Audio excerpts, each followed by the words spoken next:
ఆదివాసీ దినోత్సవ సందర్భంగా శుభాకాంక్షలు తెలియజేస్తున్నాను. చాలా సంతోషకరమైన దినం.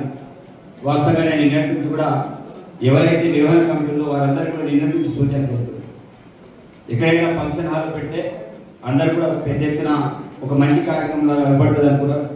బట్ ఈ వర్షం వల్ల కొన్ని ఇబ్బంది అవుతుంది మన ఆలోచనతోటి మళ్ళీ ఏదైతే పిఓ గారితో మాట్లాడి బయట ప్రాజెక్టులను ఏర్పాటు చేసుకొని సరే అందులోనే ఏర్పాటు చేద్దాం, వల్ల వేదికను ఎందుకు చేంజ్ చేయాలనే ఆలోచనతో ఈ యొక్క వేదికను ఏర్పాటు చేయడం మాట్లాడి వచ్చే యొక్క ప్రపంచ ఆదివాసీ దినోత్సవ ఆ కార్యక్రమం ఇక్కడ జరగాలి. ఎందుకంటే సఫిషియెంట్ ప్లేస్ ఉంది, మంచి పెద్ద ఎత్తున జన సమీకరణ దాంట్లో చేసుకోవచ్చు, అన్ని రకాలుగా చేయాలని నేను కోరుకుంటూ కోడి భూములకు సంబంధించిన అంశాలు అయితేనేమి, మరోవైపు చట్టాలకు సంబంధించిన భంగం ఏదైతేనేమి, ఇవన్నీ కూడా ప్రతి సంవత్సరం మాట్లాడుతున్నాం. వాటి మీద పురోగతి రకంగా మనం ఒకసారి ఆలోచించాల్సిన అవసరం ఉంటుంది. సరే, ప్రభుత్వాలు వస్తుంటాయి పోతుంటాయి, కానీ చట్టాన్ని పకడ్బందీగా అమలు చేసిన బాధ్యత మన మీద ఉంది. మనం ప్రధానంగా ఈ యొక్క నియోజకవర్గంని మొదలుకుంటే ఈ యొక్క రాష్ట్ర వ్యాప్తంగా కూడా అనేక సమస్యలతోటి ఆదివాసులు కూడా అనేక రకాల ఇబ్బందులు పడుతున్నారు. సరే, ఇంతకుముందు నాగేశ్వర్ చెప్పినట్టు అధికారులు చూసి చూపెట్టినప్పుడు తప్పకుండా ఆ యొక్క సమస్యల పరిష్కార మార్గాలు దొరుకుతాయి. వాటి మీద మనం ఒక రిపోర్ట్ నివేదిక తయారు చేసి ఆ యొక్క సమస్యను ఎట్లా పరిష్కారం చేయాలో మీ చేతిలో ఉంది.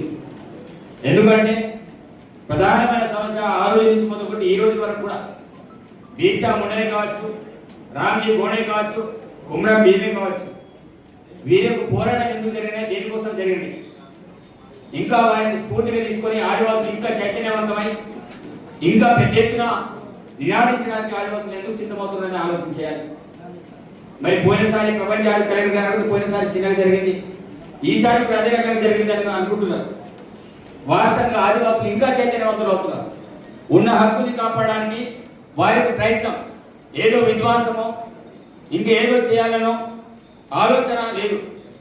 ఒక శాంతియుత మార్గంలో మన హక్కులు మనకు కాపాడబడాలి, మన జీవులను కూడా మనకు తిరిగి రావాలి, ఒక ప్రభుత్వాన్ని చైతన్యపరచాలనే ఆలోచనతో ఈరోజు ఆదివాసులందరూ కూడా రాష్ట్ర వ్యాప్తంగా కూడా ఈరోజు చైతన్యవంతులు.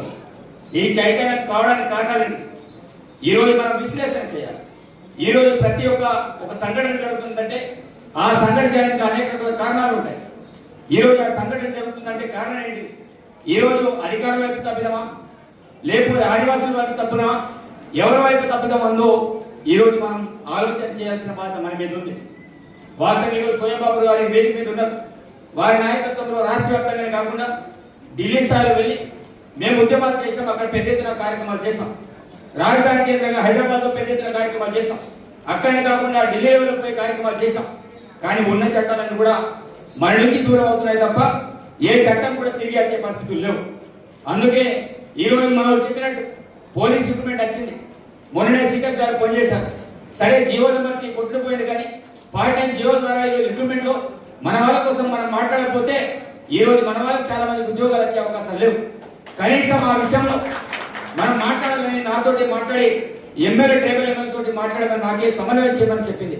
కానీ మీరు చూసారు ఈ 2-3 రోజుల్లో జరిగిన పరిణామాలు. ఒకవైపు ఆదివాసుల్ని చేపలు పెట్టడానికి వెళ్తే వారిని కొట్టడం, అదే క్రమంలో ఉత్తమ్ కుమార్ రెడ్డి గారు మన ప్రాంతానికి రావడం, దాంతో నేను ఎవరిని సమన్వయం చేయలే. కానీ సీత గారికి నేను మళ్ళీ ఫోన్ ద్వారా మాట్లాడడం జరిగింది. మీరు ఎంతమంది అయితే అంతమంది అక్క మీరు సీఎం గారికి పోయి కలవండి, మరి కలిసేసి ఈ యొక్క పోలీస్ రిక్రూట్మెంట్లో మనం ఏం చేద్దాం. ముఖ్యంగా అల్లాబాద్ నుంచి మొదలుకుంటే ఖమ్మం, వరంగల్, షెడ్యూల్ ప్రాంతం, అక్కడ నుంచి చెంచురెడ్డి, మహబూబ్నగర్, ఈ ప్రాంతాన్ని ముఖ్యంగా ఐడియా ఉన్న ప్రాంతాల్లో వీళ్ళకి రిక్రూట్మెంట్ విషయంలో మనం మాట్లాడకపోతే నష్టం జరుగుతుందని సీతక్ గారు చెప్తే మొన్ననే సీఎం గారితో మాట్లాడి దీంట్లో ఒక నిర్ణయం మహిళగా చీఫ్ సెక్రటరీ గారిని కలిశారు. ఉస్మానియా సమయ ప్రొఫెసర్ కిషోర్ గారు కావచ్చు, ఆర్కర్ నాగేశ్వర కావచ్చు, వారందరూ పోయి కలిసి ఈ యొక్క పోలీస్ రిక్రూట్మెంట్ విషయంలో వాళ్ళందరూ కూడా కలిసి మాట్లాడడం అనేది జరిగింది. కాబట్టి ఆ రోజున నాగేశ్వర హయాంలోనే ఆ జియో నెంబర్ తీసుకురావడం జరిగింది. కానీ ఆ రోజు దాన్ని చట్టబద్ధ కల్పించడంతో ఈ రోజు దాని మీద కోర్టుకు వెళ్ళేసి దాన్ని కొట్టివేసే పరిస్థితి వచ్చింది. వాస్తవ డిగ్రీగా ఆలోచిద్దాం సార్. ఆ రోజు ప్రత్యేకించి షెడ్యూల్ ప్రాంతాన్ని ఏర్పాటు చేసిన తర్వాత ఈ ప్రాంతానికి ప్రత్యేకమైన వసూలు కావచ్చు, ప్రత్యేకమైన భౌగోళిక సౌరభం కావచ్చు, ఈ ప్రాంతాన్ని ప్రత్యేకించి ఏర్పాటు చేయడం అనేది జరిగింది. ఈ ప్రాంతాన్ని ఏర్పాటు చేసిన తర్వాత ఈ ప్రాంతం విధ్వంసం కాకుండా ఉండాలంటే విద్యపరంగా, వైద్యపరంగా, వ్యవసాయపరంగా విధ్వంసం కాకుండా ఉండాలంటే చట్టాలంటే పకడ్బందీగా అమలు కావాలని ఆలోచన చాలా సందర్భాల్లో చాలా వేదికలు మాట్లాడారు. ఈ రోజు మన వాళ్ళు 107 చట్టం గురించి కావచ్చు, పేసా గురించి కావచ్చు, అదేవిధంగా ఎస్సీఎస్ నటిసి గురించి కావచ్చు, చాలా సందర్భాల్లో మాట్లాడే క్రమంలో ఈ రోజు కొన్ని చట్టాలు పకడ్బందీగా అమలైనప్పటికీ ఇంకా కొన్ని చట్టాలు మన చేతుల నుంచి నిర్వహణ అయ్యే పరిస్థితి. మరి 2006లో చట్టం బట్టి అడవి చట్టం రాలే. ఈ రోజు ఒకవైపు వైల్డ్ లైఫ్ సంప్రదించి అటవీ శాఖ అనే విధంగా గిరిజన సమస్య శాఖ ఈ రెండు సంయుక్తంతో ప్రత్యేకించి అటవీ చట్టాలను కూడా తీసుకురావడం జరిగింది. దాని మాత్రమే వనం కావచ్చు, ఎస్సీ అట్రాసిటీ కావచ్చు, పేసా కావచ్చు, ఇవన్నీ కూడా అమలవుతుండడంలో వస్తున్న మా ఆదివాసులందరూ కూడా చైతన్యమైన క్రమంలో ఇంకా దానిలో కొంతమంది ఆ చట్టం నిజంగా అమలు కావాలని కొంతమంది అయితే ఆ చట్టం పేరు చెప్పి ఇంకో దగ్గర చేయడానికి మరి కొంతమంది. ఈ క్రమంలో ఈ రోజు ఎస్పీగా వచ్చిన తర్వాత మీరు ఒక సమూలమైన మార్పులు తీసుకురావడం జరిగింది. అందుకే మీకు అనేక సందర్భాలు నేను చెప్పిన, కలెక్టర్ గారు కావచ్చు, ఎస్పీ గారికి ఒక మంచి పేరు ఉంది. ఈ రోజు జిల్లాని సమర్థవంతంగా నడిపిస్తున్నారు. ఇదే ఒక క్రమం ఈ రోజు రాష్ట్రంలో మనం పోసిన వెళ్తారు. ఈ ప్రాంతంలో రావాలంటే అధికారులు కొన్ని ఇబ్బందులతో వస్తారు, కానీ వెళ్ళేటప్పుడు వారి బాధతో వెళ్తారు. అది ఈ ప్రాంతాన్ని వెళ్ళి వదలకూడదు అనిపిస్తుంది. అదే క్రమంలో ఈ ప్రాంతంలో సమస్యని మీరు ఏ రూపంలో రిపోర్ట్ రాసి మీరు ప్రభుత్వానికి పంపిస్తారో అదే రకంగా ప్రభుత్వాలు కూడా సన్నద్ధమై ఈ ప్రాంతంలో సమస్యని పరిష్కారం చేయడానికి ఆస్కార మార్గాలు ఉన్నాయి. కాబట్టి జియో నెంబర్ 3 విషయంలో ముఖ్యంగా ఐటీ ప్రాంతం మన ప్రాంతంలో ఉంది. ఉమ్మడి జిల్లాకు సంబంధించిన నిర్మాణ జిల్లాకి పరిధి లేదు, కానీ మంచిర్యాల కావచ్చు, హస్మాబాద్ కావచ్చు, ఆదిలాబాద్ కావచ్చు, ఎక్కడెక్కడైతే సెటిల్ ప్రాంతం ఉందో అక్కడక్కడ ఏదైతే ఆదివాసీ సమైన పాటించే విషయంలో మీరు ఏ రకమైన నిర్ణయం తీసుకున్నారు. ఇంతకుముందు నాగేశ్వర చెప్పినట్టు general body, governor body meeting జరగాలి. 100% ఇంతకుముందు ఈ యొక్క శాఖ ముఖ్యమంత్రి గారి చేతులు ఉంది. మరి ఇప్పుడు ఆ శాఖ మరి అడ్డూరి లక్ష్మణ్ గారి చేతి మీద రావడం అనేది జరిగింది. మేము మంత్రి గారిని కోరాం, ప్రత్యేకించి జియో నెంబర్ 3 విషయంలో మేము సెక్రటరీ కేంద్రంగా మరి ట్రైబల్ కమిషనర్ ఆఫీస్ లో కూర్చొని మాట్లాడి జియో నెంబర్ 3 విషయంలో ప్రత్యేక మార్గం చూపాలని మేమంతా కూడా మాట్లాడమని జరిగింది. కాబట్టి ఈ యొక్క వారం రోజుల క్రితమే మంత్రి గారు వచ్చేది ఉండే, రివ్యూ మీటింగ్ పెట్టేది ఉండే. నేను చెప్పిన మంత్రి గారికి తప్పకుండా రివ్యూ మీటింగ్ పెట్టాల్సిందే. జియో నెంబర్ 3 అయినా సరే, అదేవిధంగా ఐటీ అయినా సరే, వీటిని బలోపేతం చేయాలనే అంశాన్ని నేను మంత్రి గారికి మాట్లాడడంతో పాటు రాజశేఖర పెద్దలందరూ కూడా సెక్రటరీలో తీసుకెళ్లేసి మాట్లాడడం జరిగింది. రాజశేఖర భవన్లో సంబంధించిన అంశం ఈ రోజు ఒక నమూనాని మేము తయారు చేయడం అనేది జరిగింది. ఇప్పుడు ఆ యొక్క కమిషనర్ గా దివ్యాదేవరాజు గారు ఉన్నారు.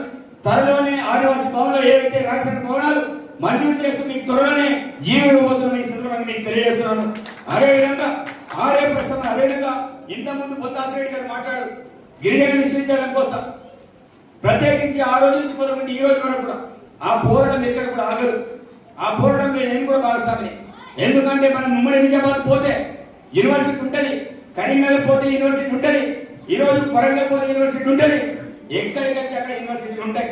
కానీ ఉమ్మడి ఆంధ్రప్రదేశ్లోని పేరుగాంచిన జిల్లా ఆదిలాబాద్ జిల్లా, ఆదివాసుల జిల్లా అని పేరు చెప్తూ పోయారు, కానీ ఎవరు కూడా జిల్లాని పట్టించిన దాఖలు లేవు. ఈ యొక్క వెనుకబడి జిల్లా, ఆదివాసీ జిల్లా పేరు చెప్పుకుపోయారు, కానీ ఈ యొక్క ప్రాంతాన్ని ఎవరు కూడా పట్టించిన దాఖలు మనం చూసాం. అందుకే గౌరవ ముఖ్యమంత్రి గారు ఆదిలాబాద్ ఉమ్మడి జిల్లాని ఒక దత్తత జిల్లా తీసుకొని పారిశ్రామిక వాడగా ఆదిలాబాద్ ని, అదేవిధంగా ఎయిర్పోర్ట్ ఆదిలాబాద్ లో కావచ్చు, యూనివర్సిటీని ఉద్యోగులు కావచ్చు ఏర్పాటు చేయడం ఒక సంకల్పంతో ఉన్నారు. అందుకే ఆ రోజుల్లో ప్రత్యేకించి నేను కూడా విద్యాశాఖ నాయకుడిగా ఉమ్మడి ఆదిలాబాద్ జిల్లాలోనే బస్సు యాత్ర కార్యక్రమాలు కావచ్చు, 2014లో మొదటిసారిగా జోడేఘాట్ కేసీఆర్ వచ్చినప్పుడు ఆ రోజుల్లో కేసీఆర్ గారిని కలిసి మేము వినతి పత్రం ఇచ్చిన తర్వాత వాళ్ళు కల్లిపోలి మాటలు చెప్పి ఫేక్ డాక్యుమెంట్ సృష్టించుకొని ఆ భూమి మాది అనేటట్టు వివరిస్తుండో నేను ఎమ్మెల్యే గారిని మీరు ఎప్పుడైతే ఇక్కడ రఘునాథ్ గారిని పంపించారో ఈ రోజు వారి ద్వారా నేను ఉట్టు కేంద్రం అంతా కూడా సర్వే చేస్తున్నాం. మన భూమి ఎక్కడున్నా ఆ భూమిని తిరిగి తీసుకుంటాం. తప్పకుండా అక్కడ గిరిజన విశ్వవిద్యాలయాన్ని ఏర్పాటు చేస్తాం. ఏర్పాటు చేసే వరకు నేను కూడా విశ్రమించుకోవాలని ఈ సందర్భంగా తెలియజేస్తున్నాను. అదేవిధంగా అటవీ సంబంధించిన సమస్యలు మనకు తెలుసు. 10 సంవత్సరాల్లో నిజంగా పౌర భూములకు పట్టాలు రాలే.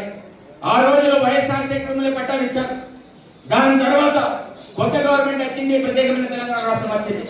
వచ్చిన తర్వాత ఆదివాసుల సమస్యలు పరిష్కారం అవుతాం అనుకున్నాం, కానీ ఆ 10 సంవత్సరాలు జరిగిన సంఘటన చూసాం. ములుగులో కావచ్చు, ఖమ్మంలో కావచ్చు, చెట్లని కట్టి కూడా సాంప్రదాయం మనం చూసాం. దాని తర్వాత ఆ ప్రభుత్వం పోయింది, సరే ఆదివాసులందరూ కూడా దాన్ని పక్కన పెట్టారు. మళ్ళా ఈ రోజు ప్రజాప్రభుత్వం రేవంత్ రెడ్డి నాయకత్వంలో ప్రజాప్రభుత్వం వచ్చింది. ఈ ప్రభుత్వం రావడానికి కారణం ఏంటిది? ఆదివాసులకు ఒక నమ్మకం, విశ్వాసం. ఈ రోజు కాంగ్రెస్ అంటే ఆ రోజున మాకు ఇంకా మేము ఇచ్చింది. కాంగ్రెస్ అంటే పోడు భూములకు పట్టాలు ఇచ్చింది. కాంగ్రెస్ అంటే ఆ రోజున మాకు ఎస్సీ అట్రాసిటీ చట్టాన్ని తీసుకొచ్చింది. కాంగ్రెస్ అంటే జీవో నెంబర్ 3 తీసుకొచ్చింది. కాంగ్రెస్ అంటే ఐడియాలు కట్టించింది. తప్పకుండా మన కాంగ్రెస్ వచ్చిన మన బతుకులు మారితే ఆలోచనతో మన ప్రభుత్వాన్ని మళ్ళీ ఇప్పుడు తీసుకురావడం జరిగింది. వచ్చిన తర్వాత ఈ యొక్క ప్రభుత్వంలో మేము అనేక సందర్భాలు మాట్లాడాం. సరే పోడు భూముల విషయంలో ఏదో ఒక రోజు నిర్ణయం తీసుకోవాలి. సర్వే కావచ్చు, మిగతా పోడు భూములకు పట్టాలిచ్చే కార్యక్రమం కావచ్చు. ఈ విషయంలో పోతే అదేవిధంగా కనెక్టివిటీ రోడ్డు మౌలిక వసతుల విషయంలో చాలా మంది మాట్లాడారు. నేను ఎన్నికల కంటే ముందు నేను ఒక గ్రామాన్ని కూడా నేను వదిలిపెట్టలే. ఊరు ఎక్కడ ఎంత అడిగి కీకార్యం ఉన్నా ఆ ప్రాంతంలో 2 వీలర్ తోటి వెళ్ళినా, నడుచుకుంటూ వెళ్ళినా.